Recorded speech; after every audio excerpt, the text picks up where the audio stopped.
The great hall went dead silent. Not the respectful hush of courtiers, but the jagged, breathless quiet of prey, realizing the predator is loose. King Gideon bypassed the high-born woman, swathed in gold silk, the bride he was supposed to claim. He stopped in front of a servant. Nora. He didn't offer a hand. He didn't speak. He grabbed the back of her neck, his large fingers digging into her skin, and his teeth broke the flesh of her collarbone. Chaos didn't follow. It exploded. Lye soap burned. That was the only coherent thought rattling in Nora's skull as she scrubbed the flagstones of the great hall. Her knuckles were cracked, weeping thin lines of red that washed away in the murky bucket water. The cold of the stone seeped through her thin woolen tunic, settling deep into her joints. It was the dead of winter, and the keep was a draughty, miserable fortress of damp rock and dying fires.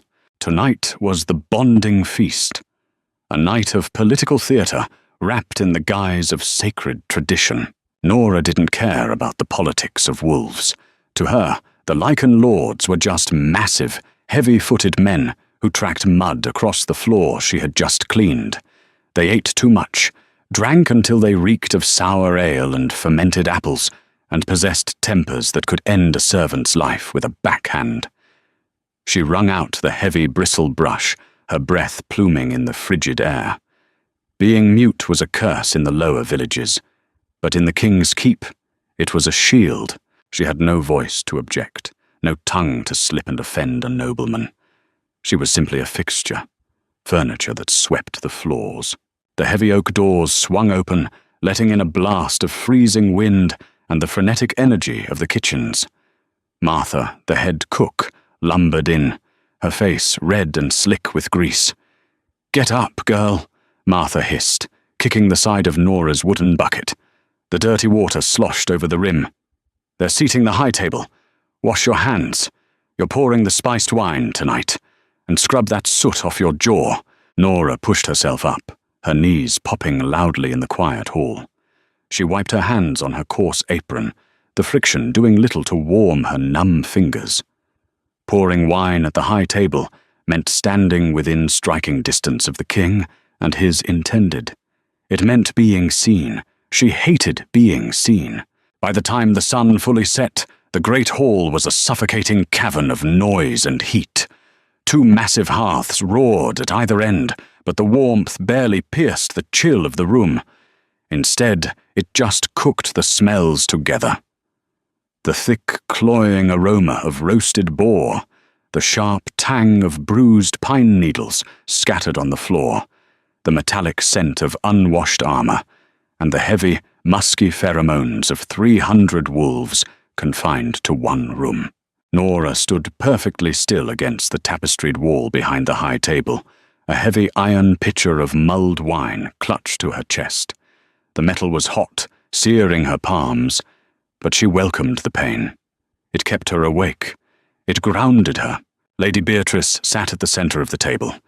She was a vision of northern wealth, draped in heavy golden silk and furs that looked softer than a cloud. Her hair was tightly braided with silver wire.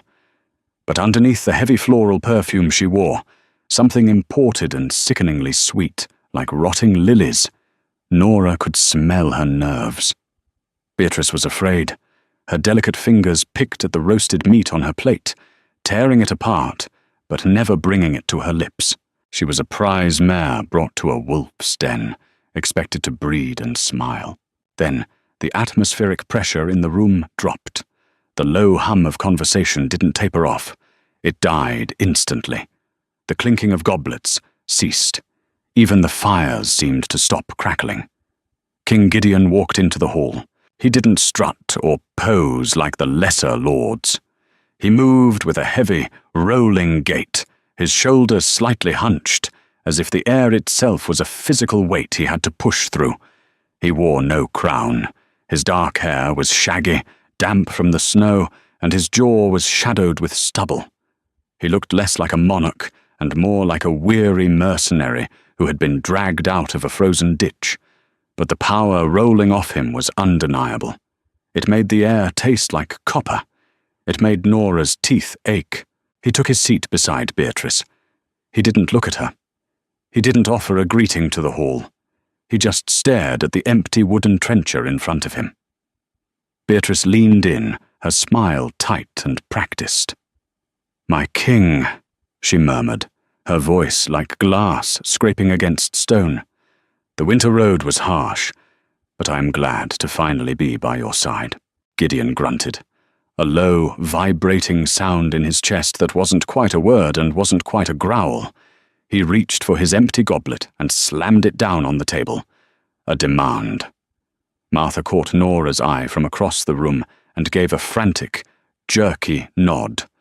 "Go!" Nora tightened her grip on the searing iron pitcher. She kept her head down, tracing the irregular lines of mortar between the flagstones, praying that the dull grey of her woolen tunic would let her melt into the stone itself. She stepped forward, the heat of the hearths pressing against her back, and the oppressive, terrifying heat of the Alpha King looming right in front of her. Her boots made no sound against the stone. Nora had spent years perfecting the art of walking like a ghost. She approached the high table from Gideon's right, keeping her chin tucked to her chest. Up close, the king smelled entirely different from the rest of the hall. Beneath the wet wool and old leather of his tunic, there was a scent of raw, biting winter air. Pine sap. Deep earth. A storm about to break. It was a terrifyingly wild smell, completely at odds with the carved stone and tapestries of his keep. Nora reached over his broad shoulder, her hands trembling slightly from the sheer weight of the pitcher, and the exhaustion settling into her bones. She tilted the spout. The thick, dark red wine poured into the silver goblet, steam rising from the surface, carrying the sharp scent of cloves and cinnamon. She pulled back cleanly. Not a single drop spilled. She let out a slow breath through her nose, ready to retreat to her shadow against the wall. "Fill mine." Beatrice's voice was sharp. It wasn't a request, it was a whip crack. Nora shifted to her left, moving behind the king to reach Beatrice's side of the table. The space between Gideon's massive chair and the wall was narrow. As Nora squeezed past, her coarse wool skirt brushed against the back of Gideon's chair. He stiffened. The movement was barely perceptible, just a sudden rigidness in his spine. But Nora felt it. Her stomach plummeted. She hurried her step, anxious to get away from him, and leaned over Beatrice's shoulder. Beatrice shifted suddenly, turning in her heavy wooden chair to look at a lord at the adjacent table. She didn't look back. She just shoved her goblet blindly toward Nora. The heavy iron pitcher met the silver goblet in mid-air. Clank. It was a small sound, a minor miscalculation of space, but the result was immediate. A wave of steaming, dark red wine sloshed over the rim of the goblet. It didn't hit the table. It splashed directly onto Beatrice's lap, soaking into the pristine, shimmering gold silk of her dress. Nora froze. The world seemed to slow down. She watched the dark stain spread, turning the gold into the color of dried blood. Beatrice looked down. For a second, her face was completely blank. Then, her lips peeled back, exposing perfectly white, perfectly human teeth. She stood up so fast her heavy chair scraped violently against the stone, the screech echoing in the sudden silence of the hall. "You clumsy, half-witted bitch!"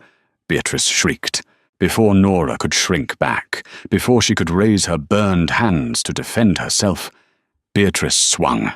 The back of her hand connected with Nora's cheekbone with a sickening crack. The force of the blow threw Nora off balance. Her worn boots slipped on the floor. She crashed down hard onto her hands and knees, the heavy iron pitcher hitting the stone with a deafening clang. Scalding wine splashed across Nora's forearms. She didn't cry out. She physically couldn't. But her mouth opened in a silent gasp of pure agony. The hall was dead. No one moved. No one breathed. To strike a servant was common, but to cause a scene at the bonding feast, right next to the king, was dangerous territory. Nora kept her head pressed toward the wet stone, her entire body shaking. She tasted copper in her mouth, blood from the inside of her cheek. She waited for the guards to drag her away by her hair. She waited for the king to order her to the whipping post. Instead, a chair pushed back. Slowly. Gideon stood up. Nora couldn't see him, but she felt the shift in the room. The oppressive weight of his presence suddenly intensified, pressing down on her lungs until she couldn't pull in a breath. "My king!" Beatrice stammered, her rage faltering into sudden, panicked backpedaling. "Forgive the disruption. This filthy creature ruined the silk from my father's weavers. I will have her dealt with in the courtyard. Quiet." Gideon's voice wasn't loud. It was a low, gravelly rumble that barely carried over the tables, but it carried the weight of an absolute command. Beatrice snapped her mouth shut, her jaw clicking. Heavy boots stepped around the table. They stopped inches from Nora's face. She stared at the mud caked on the dark leather. "Look at me." Nora squeezed her eyes shut. If she didn't look, maybe she wouldn't exist. Maybe the stone would open up and swallow her. A large, calloused hand gripped her chin. It wasn't gentle, but it wasn't brutal either. It was completely unyielding. Gideon forced her head up. She opened her eyes. His face was unreadable. His eyes were flat and dark, like wet stones at the bottom of a river. He wasn't looking at the red mark blossoming on her cheek. He was staring directly at her throat. He dropped to one knee, bringing himself down to her level on the filthy, wine-soaked floor. The entire hall of 300 lethal predators watched in stunned paralysis as their alpha king knelt in front of a nameless, mute scrub girl. Gideon leaned in. His nose brushed the skin just beneath her jaw. He inhaled deeply, a long, shuddering breath. He smelled of pine, of snow, of something terrifyingly ancient. "Mine," he whispered, the word vibrating against her collarbone. Nora tried to scramble backward, panic finally breaking through her paralysis. Her hands slipped in the spilled wine. She didn't get far. Gideon's hand shot out, his fingers wrapping around the back of her neck. He held her firmly in place. He didn't ask. He didn't hesitate. He opened his mouth and sank his teeth into the tender flesh where her neck met her shoulder. Pain flared, bright and blinding. Nora's back arched, a silent scream tearing at her damaged vocal cords. The bite wasn't a nip. It was a deep, claiming puncture that locked onto her very pulse. Fire poured from his teeth into her veins, searing away the cold of the stone, the sting of the lie, the burn of the wine. Around them, the silence shattered. Beatrice let out a horrified, ear-piercing scream. Chairs crashed backward as lichen lords leapt to their feet, their eyes flashing gold and amber in the firelight. Growls erupted, a deafening cacophony of confusion, outrage, and challenged instincts. The great hall descended into absolute madness, and in the center of the chaos, the king held his bleeding servant against his chest, refusing to let go. The pain was not a clean slice. It was a crushing, tearing pressure that felt as though the very hinges of Nora's jaw were being unseated. Gideon's teeth locked into the thick muscle of her neck, scraping against the collarbone. Heat, localized and intense, flooded the puncture wounds, radiating down her shoulder and up into her scalp.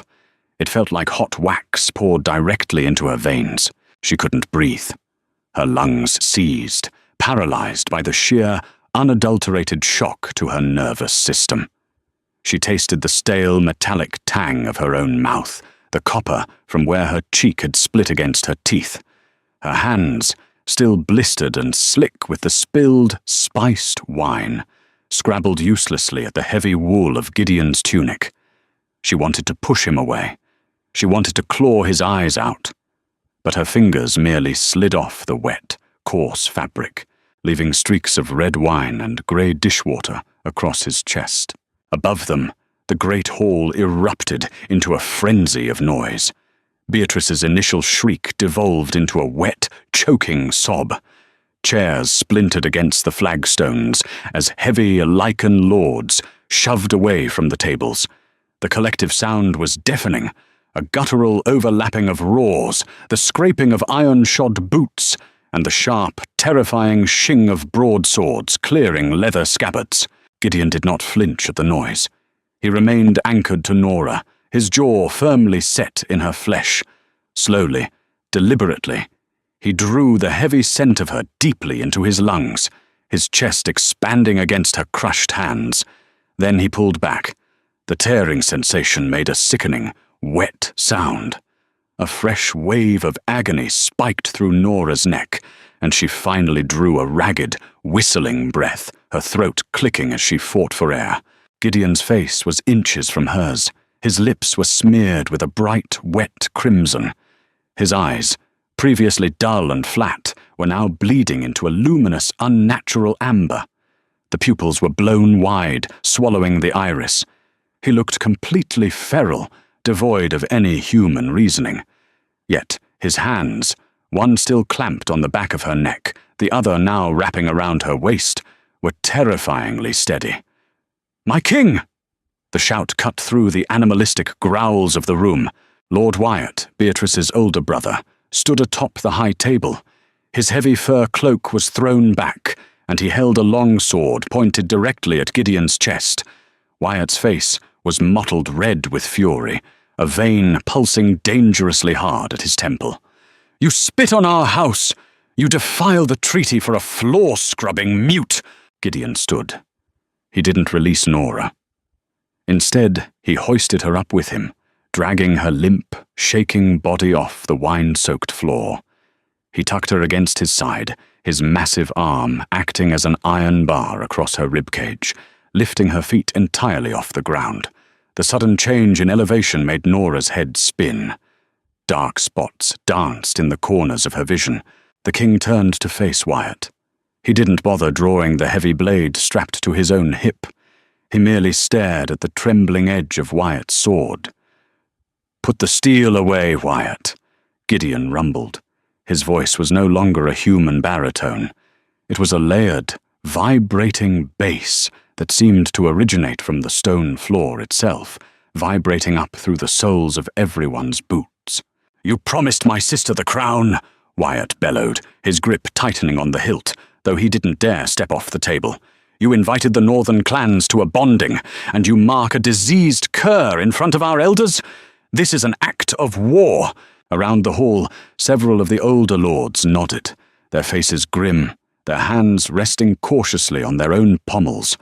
The pheromones in the room were suffocating, a toxic mixture of aggression, fear, and challenged pride. It smelled like an approaching thunderstorm, heavy with ozone, and the musky stink of predators cornered by their own instincts.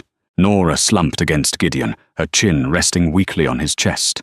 Blood leaked from her neck, soaking into the thick, dark wool of his tunic. The hot stickiness of it made her stomach heave. She pressed her eyes shut, wishing the darkness would just swallow her. She was a corpse already. No servant survived a lord's wrath, let alone a political crisis of this magnitude. "I promised the North an alliance," Gideon said, the words slow and dripping with a dangerous, barely contained violence. "And I will honor the trade routes. I will honor the border protections. But I do not bend my nature to a treaty." He shifted his weight, his amber eyes scanning the room, daring any of the 300 wolves to step forward. No one moved. The absolute, crushing dominance radiating from him felt like a physical weight, pressing the air out of the room. "The girl is mine," Gideon stated, the finality in his tone echoing off the vaulted ceiling. "Anyone who questions the mark I placed on her flesh can step into the courtyard right now and bleed for the inquiry." Silence slammed back into the great hall. It was absolute. Even Beatrice stopped sobbing, pressing her hands over her mouth in sheer terror as she stared at the king. Gideon waited a full 10 seconds. The fires crackled in the hearths. A log shifted, sending up a shower of orange sparks. No swords were raised. Wyatt's blade wavered, then slowly, humiliatingly, lowered to his side. Without another word, Gideon turned his back on the high table. He adjusted his grip on Nora, pulling her tighter against his side, and began to walk. His heavy boots crunched over discarded bones and spilled food as he marched down the center aisle of the hall. He didn't look back. Nora hung limply in his grasp, her cheek resting against his chest, listening to the slow, heavy, terrifyingly calm thud of his heart as he carried her into the freezing, dimly lit corridors of the keep. The air in the king's private chambers was completely different from the rest of the keep. It lacked the oppressive dampness of the lower levels. Instead, it smelled heavily of old wood smoke, burnt pine, and a faint, lingering scent of unwashed dog. It was a massive, Spartan room. No tapestries softened the stone walls. A massive iron brazier burned angrily in the center, casting harsh, leaping shadows across a gigantic bed draped in scarred pelts. Gideon kicked the heavy oak door shut behind them. The latch clicked into place with a definitive, ringing finality. He didn't carry her to the bed. He carried her to a heavy wooden table near the fire and dropped her onto it. Nora hit the solid oak hard, jarring her spine. She scrambled backward on instinct, her booted feet kicking out as she tried to put distance between them. She hit the wall behind the table almost immediately. There was nowhere to go. She curled into a tight ball, bringing her knees to her chest, her blistered hands instinctively flying up to cover her bleeding neck. She was shaking so violently, her teeth rattled together. Gideon stood by the table, staring at her. The feral glowing amber had receded from his eyes, leaving them that dark, impenetrable riverstone color again. He looked exhausted. The deep lines bracketing his mouth seemed carved from granite in the firelight. He ran a large, dirt-stained hand through his damp hair, releasing a long, heavy exhale that puffed into the frigid air. He didn't speak. He turned away, his heavy boots scuffing the floorboards as he walked to a wooden washstand. Nora watched him, her breath hitching in short, painful gasps. Her cheek throbbed violently where Beatrice had struck her, the skin tight and swollen. But the real agony was her neck. The puncture wounds felt like they were filled with crushed glass. Every erratic beat of her heart pushed a fresh spike of pain through her shoulder. She pressed her palm harder against the wound, feeling the warm, sticky flow of her own blood seeping through her fingers. She heard the splash of water, the clinking of a glass vial. Gideon returned. He held a wet linen cloth in one hand and an uncorked dark glass bottle in the other. The sharp, eye-watering fumes of clear, distilled spirits hit Nora's nose a second before he reached out. Nora flinched violently, pressing herself harder against the cold stone wall. She shook her head, a pathetic, silent plea. "Stop moving," Gideon said. His voice was flat, tired. He didn't sound like a king.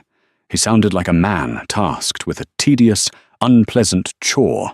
He reached for her wrists. Nora fought back. It wasn't a calculated rebellion. It was the pure, blind panic of a trapped animal. She kicked out, her heel connecting solidly with his thigh. It was like kicking a tree trunk. She tried to twist away, her fingernails clawing frantically at the back of his hand, leaving thin white scratches across his tanned skin. Gideon didn't growl. He didn't strike her. With terrifying mechanical efficiency, he simply overpowered her. He caught both of her wrists in one of his massive hands, pinning them against the table beneath her. His grip was an iron vice, completely immovable, yet careful enough not to snap her fragile bones. He leaned his weight forward, his hip pressing her legs flush against the wood, trapping her completely. Nora let out a choked, reedy wheeze, turning her face away, exposing the torn flesh of her neck. "I know," Gideon muttered, his face hovering inches above hers. "Brace yourself." He didn't use the wet cloth. He brought the dark glass bottle directly over the wound and tipped it. The crude alcohol flooded the puncture marks. If the bite was hot wax, this was a roaring campfire. Nora's back arched clean off the table. A silent scream tore through her damaged vocal cords, a harsh, scraping friction that tasted of blood and bile. Her muscles locked into rigid, shaking bands of agony. Her vision whited out, leaving only the smell of burning spirits and the crushing weight of the king holding her down. Slowly, the white-hot spike of pain dulled into a heavy, throbbing ache. Her vision cleared to the sight of Gideon wiping the excess blood and alcohol from her collarbone with the damp linen. His touch was not gentle. It was rough, pragmatic, calloused fingers dragging across bruised skin. "The venom needs to set," he said, his voice low, his eyes fixed on the ragged, angry red circle now permanently scarred into her flesh. "If it gets infected, you'll rot from the inside out before the bond takes hold." Nora stared at him, her chest heaving. The bond. The word felt heavy, like a stone dropped into her stomach. She knew the lore of the high-born wolves. A mating mark wasn't just a claim of ownership. It was a biological tether. It fundamentally altered the weaker party. But she wasn't a wolf. She was a fragile, broken human who scrubbed floors for stale bread. Gideon released her wrists and stepped back. The sudden absence of his heat left her shivering violently. He set the bottle down and walked to the massive stone fireplace. He braced both hands against the mantel, staring into the flames. "I did not plan for this," he said to the fire, his voice tight. The muscles in his broad back were corded and tense beneath his ruined tunic. "I needed the Northern Army. I needed that pampered, screeching girl." Nora slowly pushed herself up into a sitting position, her legs dangling off the edge of the table. She felt dizzy, nauseous. She looked down at her hands.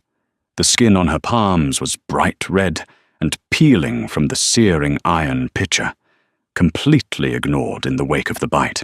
Gideon turned his head slightly, looking at her over his shoulder. The firelight caught the harsh angles of his face, highlighting the deep, internal contradiction warring in his eyes. He resented her. She could see it clearly. He resented the instinct that had forced him to kneel in the dirt for a scrub girl. "But the scent hit me," he murmured, almost to himself. He turned fully toward her, his gaze dropping heavily to the fresh, angry mark on her neck. And there was no other choice.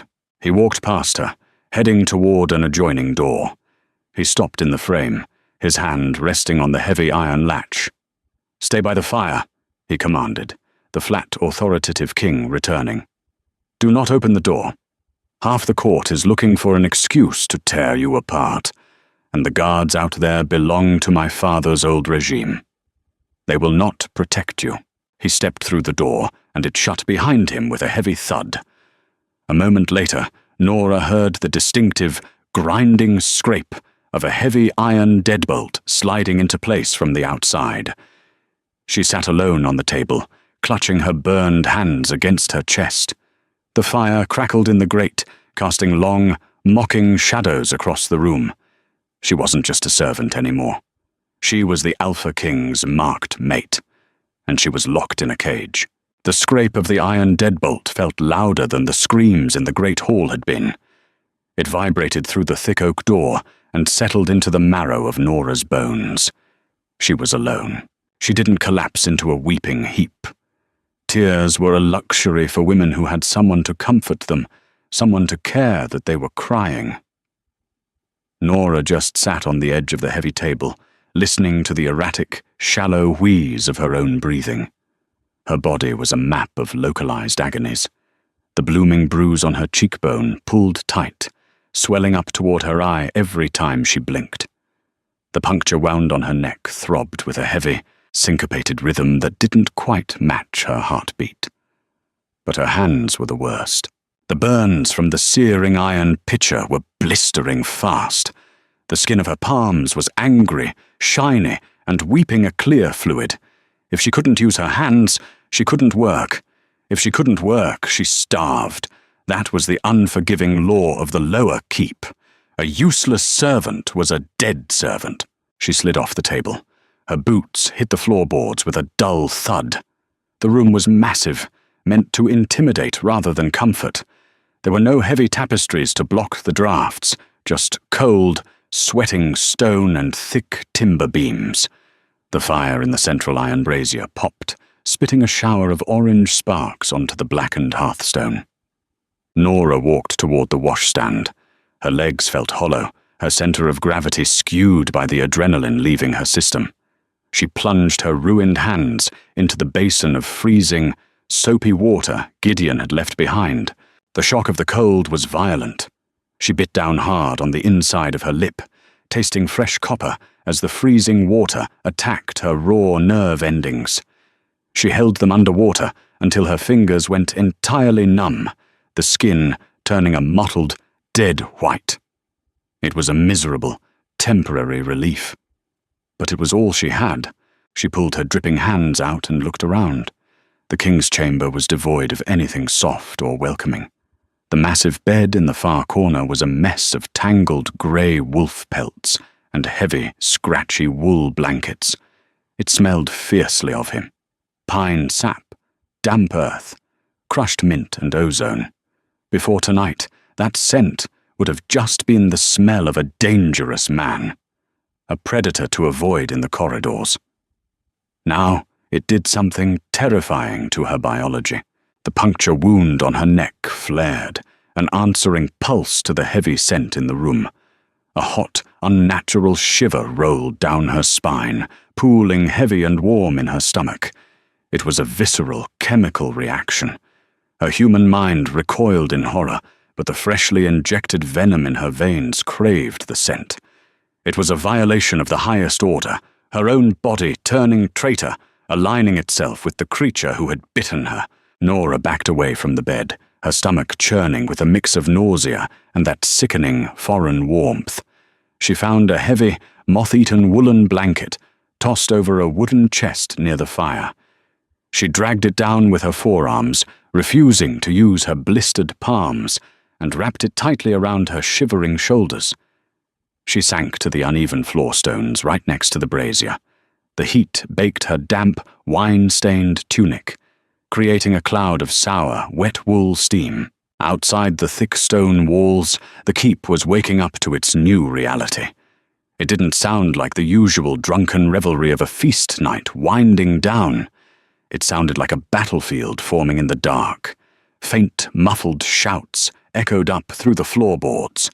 The heavy, rhythmic thud of armored boots marching in unison down the lower corridors vibrated against the stone. And beneath it all, the continuous, guttural howling. It wasn't the haunting, melodic song of wolves calling to the moon. These were short, aggressive barks and deep, chest-rattling snarls. Challenges, threats. The pack was fracturing in real time. Nora pulled her knees to her chest, resting her unbruised cheek on her knees.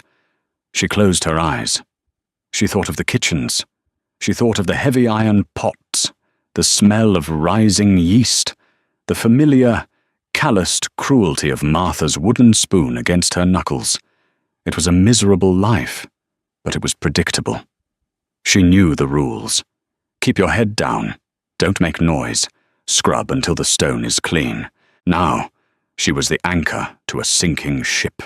The Alpha King had tethered himself to a stone, and the entire Northern Alliance was going to drag them both to the bottom of the river. She stayed curled by the fire as the hours crawled by. The flames died down to sullen, glowing embers, painting the room in shades of blood and rust. The cold of the room crept closer, sinking deep into her joints. She didn't sleep. She couldn't. Every time her eyes drifted shut, she felt the phantom pressure of heavy teeth dragging across her collarbone, and she jerked awake, her heart hammering against her ribs like a trapped bird. Dawn didn't arrive with a stream of golden sunlight. It bled through the narrow glassless window slits as a bruised, sickly grey. The wind picked up outside, howling through the defensive stonework, carrying the sharp, bitter smell of impending snow. In the corridor outside, heavy footsteps approached. They didn't pass by. They stopped directly in front of the thick oak door. The heavy iron deadbolt scraped. Nora scrambled backward, her worn boots slipping on the floorboards until she pressed her spine flat against the warm stones of the hearth. The heavy oak door swung inward. Gideon stepped inside, bringing a gust of freezing, blood-scented air with him. He didn't look like a conqueror who had just asserted his absolute dominance. He looked like a man who had spent the entire night surviving an execution attempt. His dark tunic was torn at the shoulder, exposing a jagged, ugly gash across his collarbone that was still oozing sluggishly. His knuckles were split and severely swollen, caked in dried, blackish blood. The heavy, dark stubble on his jaw was coated in a thin layer of grey ash and dirt. He shoved the door shut, driving the iron deadbolt home with a violent, final thrust. He leaned his forehead against the rough wood for a long moment, his broad shoulders rising and falling in heavy, exhausted heaves. He held a small wooden tray in his left hand, the wood completely engulfed by his massive grip. Nora didn't move. She barely breathed, pressing herself into the stone as if she could phase through it. Gideon turned. His dark, impenetrable river-stone eyes found her huddled by the dying embers. He walked over, his heavy boots dragging slightly with fatigue. He dropped the tray onto the floorboards next to her. It held a hardened heel of dark rye bread, a wedge of pale, hard cheese, and a small, cracked clay pot. "Eat," he ordered. His voice was a raspy ruin, stripped of its commanding bass. Nora stared at the bread. Her stomach cramped violently with hunger, a sharp, twisting pain that rivaled her burns, but her throat felt completely swollen shut. She kept her arms wrapped tightly around her shins, refusing to uncurl from her defensive posture. Gideon let out a rough, frustrated sigh. He dropped into a crouch in front of her, the joints of his knees popping loudly in the quiet room. He smelled overwhelmingly of stale sweat, copper, and sharp adrenaline. It made the fresh bite on Nora's neck throb with a vicious, demanding heat. The venom recognized its creator. She hated it. She hated her body for responding to him. I said, "Eat." He reached out, grabbing her wrist and prying her arm away from her legs. Nora flinched, pulling back hard, but his grip was unyielding iron. He didn't look at her face. He looked at her blistered, ruined palms. He swore under his breath, a harsh, guttural string of curses in an old dialect she didn't understand. He let go of her wrist and picked up the small clay pot. He popped the cork with his thumb. The sharp, medicinal stench of sulfur, rendered animal fat, and crushed comfrey root instantly filled the air between them. "Hold your hands out," he commanded. Nora shook her head rapidly, pressing herself harder against the stone. Gideon's jaw tightened, the muscles ticking beneath his bruised skin. "I am not asking, Nora." It was the first time he had used her name. Hearing it in his heavy, gravelly voice felt strange. Wrong. No one used her name except the head cook, and that was usually followed by a command to scrub harder. He reached out and took her right hand. He didn't squeeze. He just held her wrist firmly, forcing her palm upward. He scooped a thick glob of the yellow salve with his fingers and began to work it into her blistered skin. His hands were massive, rough with calluses and old scars, yet his touch was entirely clinical. He wasn't gentle, but he was highly efficient. The salve was freezing cold, instantly numbing the agonizing, burning tightness of the blisters. Nora gritted her teeth, staring at the side of his face as he worked. She wanted to scream at him. She wanted to demand why he had ruined her miserable, quiet life, why he had dragged her into the crosshairs of a feral nobility. But she had no voice, and even if she did, she doubted a wolf cared about the bleating of a sheep. "Wyatt took his men," Gideon said quietly, not looking up from her hand. 200 broadswords marched out of the keep an hour before dawn. They are blocking the northern pass. He released her right hand and took her left, repeating the process with the cold, foul-smelling grease. The council spent the night demanding your head on a pike, he continued, his tone alarmingly conversational, as if he were discussing the winter stores. They argue that a bond requires consummation to be recognized by the old laws. Until then, it is just a mark they can cut off your shoulders. A cold spike of pure terror drove itself into Nora's chest. She tried to pull her hand away, panic flaring, but he tightened his grip just enough to keep her tethered to him. I told them they could try, Gideon said. His eyes flicked up to meet hers. The flat, exhausted look was gone, replaced by a dark, simmering violence. I broke 3 jaws to make the point stick, but I cannot fight an entire keep indefinitely, and I cannot leave this room without them coming for you. He finished spreading the salve and let her hand drop back into her lap. He picked up the heel of bread and shoved it into her fingers. I did not choose this, he said, his voice dropping to a low, raw rumble. He leaned in closer. The smell of his blood and pine sap wrapped around her like a physical weight, making her lungs feel tight. I walked into that hall, fully intending to claim the silk-wrapped bitch my counsel demanded. I needed the grain lines. I needed the swords to hold the southern border. He reached out, the back of his knuckles brushing against her unbruised cheek. Nora squeezed her eyes shut, trembling violently. "But then you bled," Gideon whispered. "You spilled the wine, she struck you, and you bled." The scent hit the air, and the beast ripped the reins out of my hands. He dropped his hand and stood up, towering over her in the dim, grey light of the freezing room. "You are my mate. My biology recognizes nothing else. It will kill anything that tries to take you, and it will kill me if I try to let you go." He looked down at her, his face a mask of bitter, exhausted resignation. "We are both trapped in this cage. So eat the bread. Scrub girl. You're going to need your strength." The rye bread was dense, sour, and full of grit. Nora chewed slowly, forcing her jaw to work past the localized swelling of her bruised cheek. The comfrey salve on her palms made her fingers slick, so she held the hardened crust with her wrists, pinning it against her chest to tear off small, ragged bites. It tasted like ash and old flour. She swallowed past the dry lump in her throat, the friction scraping against her damaged vocal cords.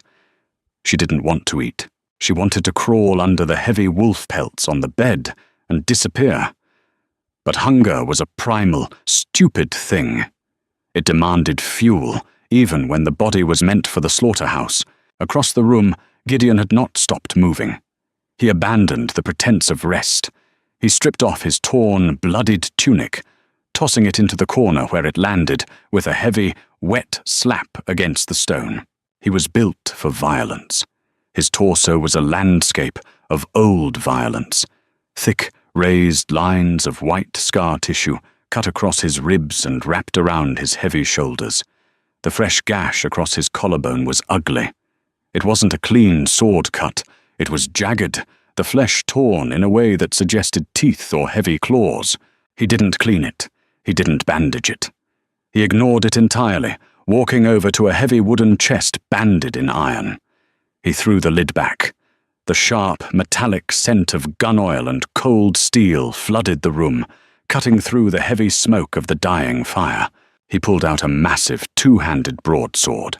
The blade was dull grey, entirely unadorned, meant for crushing armor and cleaving bone. He carried it to the heavy oak table where he had pinned Nora hours ago. He sat down on a short wooden stool, grabbed a flat, grey whetstone, and began to sharpen the edge. Shock. Shock.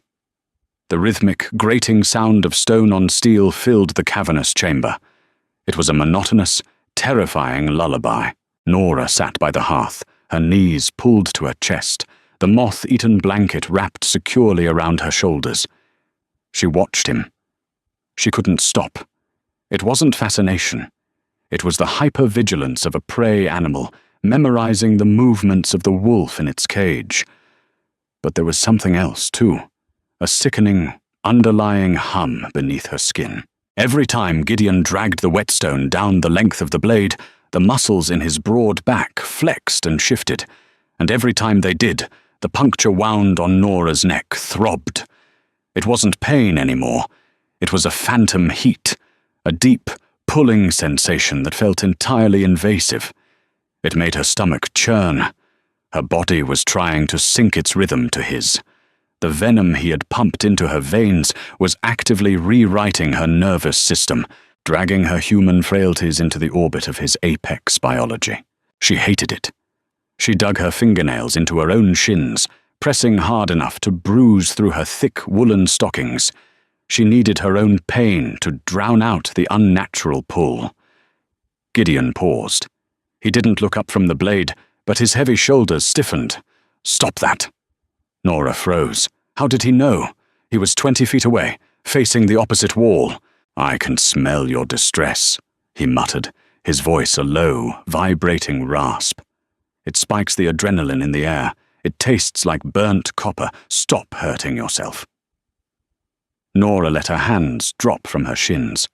The sheer humiliation of having no privacy, not even in her own silent panic, settled heavily on her chest. She couldn't speak, she couldn't fight, and now she couldn't even hide her own fear. Gideon went back to the stone. Shk, shk. An hour passed. The grey light filtering through the window slits deepened into a bruised, oppressive purple as the afternoon wore on. The cold in the room became brittle, seeping up through the floorboards. Gideon didn't rebuild the fire. He didn't seem to feel the cold, but then the rhythm of the whetstone faltered. Shuck, clack. Gideon dropped the stone onto the table. He leaned forward, bracing his heavy forearms against the wood. His head dropped between his shoulders, and a harsh, shuddering breath rattled out of his chest. Nora watched, her brow furrowing. He was shivering. It wasn't a subtle tremble. It was a deep, violently suppressed tremor that shook his entire massive frame. A sheen of sweat broke out across his scarred back, catching the faint, dying light of the embers. The harsh smell of the room shifted. The pine and ozone scent grew rancid, spiking with the sour, metallic odor of a fever. He pushed himself off the stool. His legs were unsteady. He took a heavy, dragging step toward the washstand, gripping the edge of the wooden basin so hard the timber groaned under the pressure. He splashed freezing water over his face and neck, his breath coming in short, erratic gasps. The bond. Nora remembered the hushed, terrified whispers of the older servant women in the laundry vats. An unconsummated alpha mark is a poison. It was designed to force the pair together. If the physical tether wasn't completed, the wolf's biology would reject the delay. It would burn the alpha from the inside out, driving him completely feral before his organs simply shut down from the strain. Gideon turned, his back resting against the wash basin. His eyes were closed.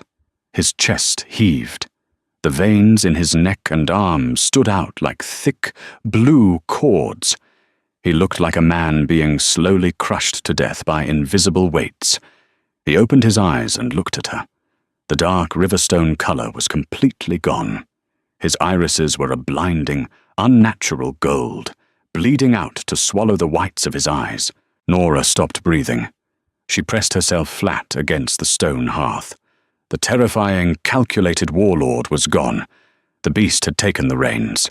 The heavy silence of the room stretched until it felt physically brittle. Gideon stared at her from across the chamber, his golden eyes unblinking, his chest rising and falling in shallow, rapid hitches. The fever was baking off him in waves. Nora could feel the unnatural heat from 20 feet away, an oppressive, suffocating pressure that made the hair on her arms stand up. Then, the heavy oak door rattled. It wasn't a knock. It was a violent, testing shake of the heavy iron handle, followed by the dull thud of a gauntleted fist against the thick wood. "Gideon!" The voice on the other side was muffled by the oak, but the authority in it was unmistakable. It was Lord Bram. He was an elder, a man who had fought beside Gideon's father. He didn't use the king's title. Gideon didn't look at the door. He kept his burning, golden gaze locked entirely on Nora. But his jaw shifted, the muscles bunching tight. "The northern lords are calling for a siege," Bram called out, his voice raised to carry through the heavy timber. "Wyatt has sealed the pass. They are demanding the girl. They are demanding the stain on the treaty be scrubbed clean. You have until nightfall to open this door and hand her over, or they will bring up the battering ram and take her from the ash of your chambers." Nora's stomach plummeted into a cold, bottomless void. A battering ram. 300 feral, humiliated lichen lords tearing through the wood to drag her into the courtyard. She looked at the heavy iron deadbolt. It suddenly looked very small. Gideon finally turned his head toward the door. The movement was slow, mechanical, as if his joints were rusted shut. "Bram," Gideon rumbled. His voice didn't sound human. It was a guttural, terrifying vibration that rattled the loose mortar between the stones. "If you touch that door again, I will tear your throat out and feed it to the hounds." A long, heavy silence hung in the corridor. Then, the faint, metallic clinking of retreating armor echoed away down the hall. Gideon turned back to Nora. The effort seemed to cost him. He stumbled, his heavy boot catching on an uneven floorboard. He caught himself on the edge of the heavy oak table, his knuckles turning white as he gripped the wood. A harsh, wet cough tore out of his chest, spattering dark blood onto the floor stones. His body was failing. The beast was fighting the man, and the man was losing. He pushed off the table, taking a slow, agonizing step toward her. Nora scrambled backward, but she was already pressed against the wall. She clutched the moth-eaten blanket to her chest, her unbruised cheek scraping against the rough stone. The phantom heat in her neck spiked to a blinding intensity, matching the fever radiating from his skin. The venom screamed at her to close the distance. Her human mind screamed at her to run. Gideon stopped 5 feet away. He dropped to his knees. The impact sounded like cracking bone in the quiet room. He didn't reach for her. He braced his massive, trembling hands on his thighs, his head bowed, his shaggy, dark hair obscuring his face. The heat rolling off him was like an open furnace. He smelled of burning copper, sour sweat, and the heavy, intoxicating musk of a cornered predator. "I won't touch you," he ground out, the words tearing past his teeth. "I won't force a terrified, broken human to the floor just to save my own skin." He looked up. The golden light in his eyes was erratic, pulsing with the erratic, failing rhythm of his heart. Sweat dripped from his jaw, cutting clean tracks through the ash and dirt on his face. He looked pathetic. He looked terrifying. "But I cannot fight them like this," he wheezed, a dark line of blood leaking from the corner of his mouth. He wiped it away with the back of his hand, smearing it across his knuckles. "If the fever takes my mind, the beast will break the door down itself. It will slaughter everything in its path until they put a spear through my chest. And then they will come for you." He slumped forward, catching his weight on his hands against the floorboards. His heavy shoulders heaved as he fought for air. The absolute king of the Northern Territories was bleeding out from the inside, crippled by a biological failsafe he had triggered by biting a scrub girl. Nora stared at the broad, scarred expanse of his back. She wasn't stupid. She understood the brutal arithmetic of her reality. If Gideon died to the fever, she was dead. If the lords broke down the door while he was paralyzed by the sickness, she was dead. The only thing standing between her and being torn apart in the courtyard was this massive, broken, terrifying man.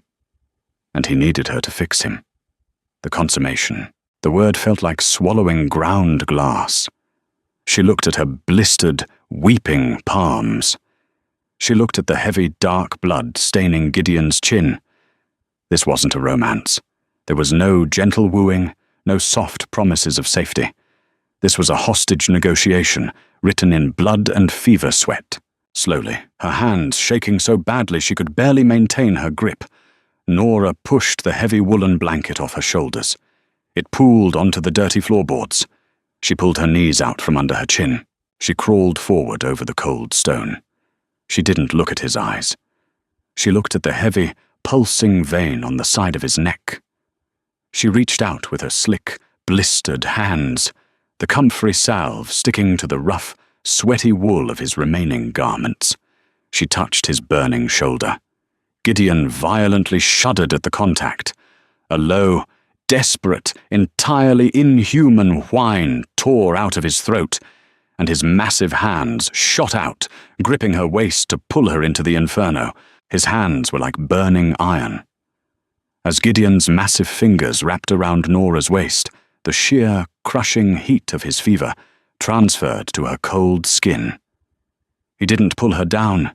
He collapsed forward, burying his face into the curve of her unbruised neck. He breathed her in, a harsh, ragged inhalation that sounded like a drowning man breaking the surface. There was no romance in the heavy, tangled collision of their bodies. It was clumsy, desperate, and driven entirely by biological panic. He pushed her back onto the uneven, freezing floorboards. The impact drove the breath from Nora's lungs in a silent wheeze. Gideon's weight was suffocating. He tried to brace himself on his forearms to keep from crushing her, but his muscles were violently trembling, betraying him. His chest heaved against hers. He smelled of sweat, raw adrenaline, and the bitter comfrey salve smeared across her blistered palms. Nora stared up at the dark, timbered ceiling. Her mind detached, hovering somewhere above the raw, terrifying reality of the stone floor. She focused on the coarse wool of his trousers, scraping against her bare legs. She focused on the heavy, erratic thud of his heart, hammering against her ribs. She didn't fight. She didn't have the strength, and she had already made her hollow choice. When he finally breached her, a sharp, tearing gasp tore through her damaged throat. Her back arched violently. Gideon froze. A guttural sound, part growl, part sob, ripped out of his chest. He tried to pull back, his golden eyes wide and panicked, the human part of him horrified by the pain he was inflicting. But Nora didn't let him. Driven by a survival instinct that bypassed logic entirely, she reached up with her slick, numbed hands and dug her fingers into the thick, scarred muscle of his shoulders. She pulled him back down. The venom in her veins flared. It wasn't just a localized burn at her collarbone anymore. The heat exploded outward, rushing through her bloodstream, flooding her nervous system. It acted as a vicious, fiery anesthetic. The sharp physical pain of the tearing flesh dulled, replaced by a heavy, consuming warmth that sank into her marrow. Gideon moved. It was a harsh, uncoordinated rhythm, entirely devoid of tenderness. It was the frantic effort of a dying organism trying to secure its anchor. Nora squeezed her eyes shut, turning her face to the side, pressing her unbruised cheek against the cold, gritty stone. She focused on the smell of the dead ash in the brazier. She waited for it to end. Suddenly, Gideon's back arched tight. His massive hands gripped the floorboards on either side of her head, his knuckles popping. A deep, chest-rattling roar tore from his throat, echoing off the stone walls. And then, the atmosphere in the room shifted.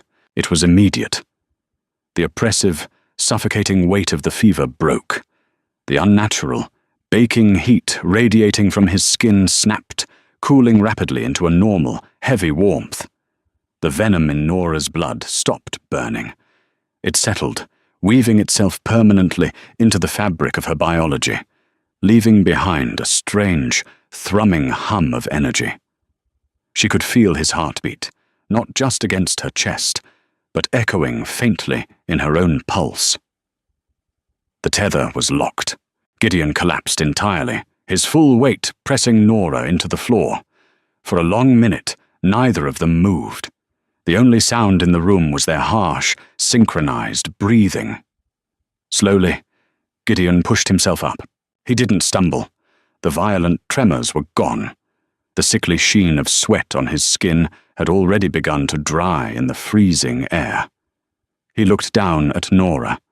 The feral, glowing gold in his eyes had stabilized. It was no longer the erratic, blown-out pupil of a dying beast. It was the sharp, calculated amber of an apex predator, fully in control of its faculties. He reached down, his large, calloused fingers gently brushing a sweat-dampened strand of hair from her face. The clinical roughness was gone. His touch was heavy, possessive, and terrifyingly calm.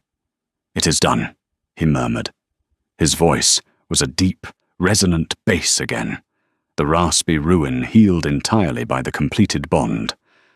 Nora didn't respond.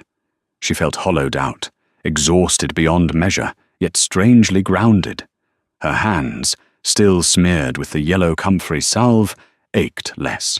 Before Gideon could stand, a deafening crash shook the chamber. Boom! Dust rained down from the timbered ceiling.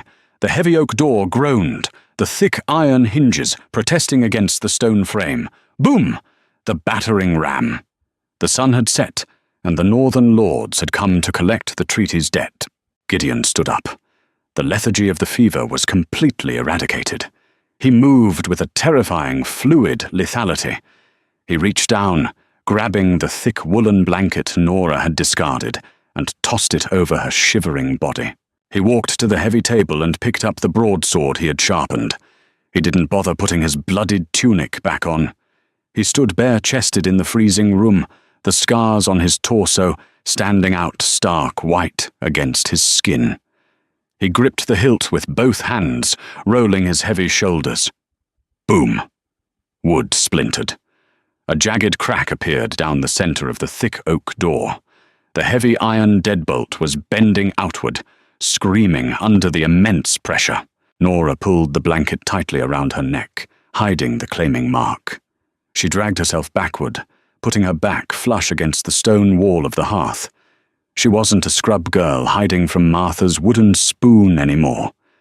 She was the anchor, holding the king's sanity in place. "Stay behind me," Gideon commanded, not looking back.